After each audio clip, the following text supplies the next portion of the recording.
But for purposes of our opening remarks, we're going to move down from Charlie Field, who's at the end there.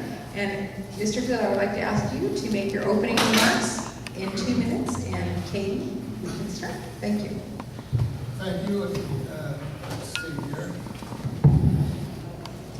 Does that work better? Yeah. Thank you. My name is Charlie Field. I first came to Riverside in 1954 as a freshman at UCR when the school first opened.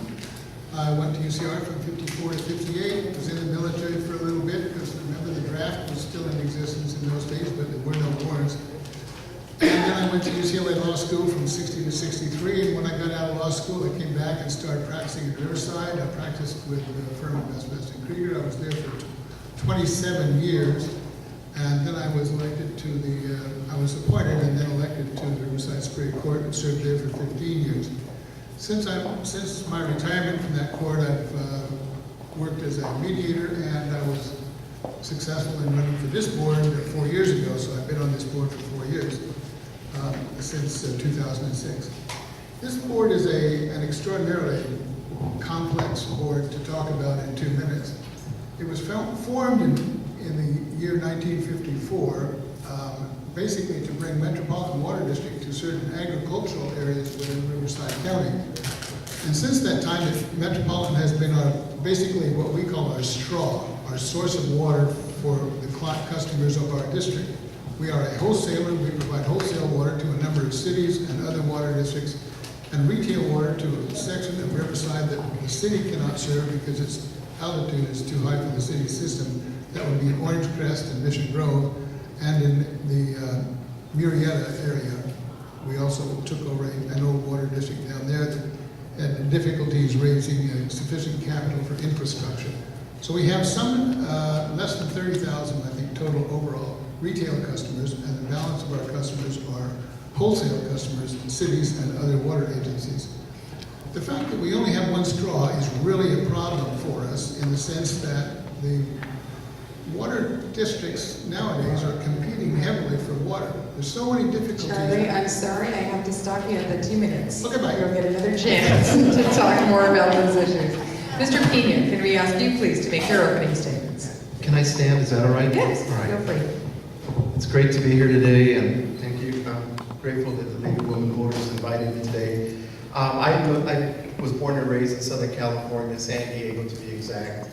About 8 years ago, I was invited to an interview for a local water agency, and I was the first instrumentation that deals with the instrumentation that checks your water, chlorine levels, nitrate levels. That's a big issue in the Alta area especially.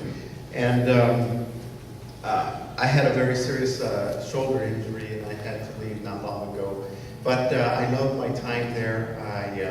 I loved working and seeing, for instance, the Chino desalter from the breaking of ground all the way to, there's a couple of desalters, I'm speaking specifically of the one in Jurupa, from ground level all the way up, and ensuring that the filter systems, of course those filter systems remove nitrates and salts from our water, working right.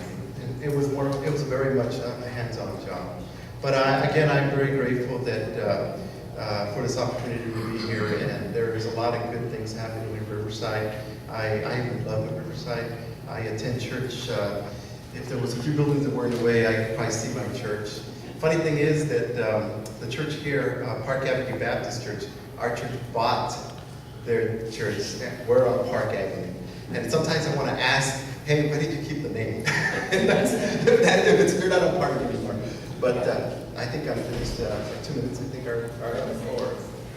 Is that it? When you hold the 30 seconds Oh, up, 30 you still have seconds. 30 seconds. But I'm grateful to be here. There's a lot of changes. Maybe I'll speak about it a little more before the night's over. But one of the things that I put on my campaign statement, and I wish I could put it in bold letters, but there was already some bold stuff there. Diversity.